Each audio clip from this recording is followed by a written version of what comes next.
வைப்பார்.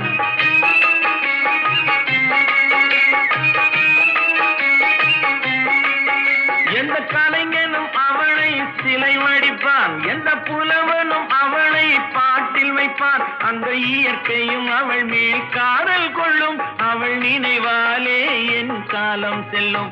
நான் பார்த்ததிலே அவள் ஒருத்தியை தான் நல்ல அழகி என்பேன், நல்ல அழகி என்பேன்.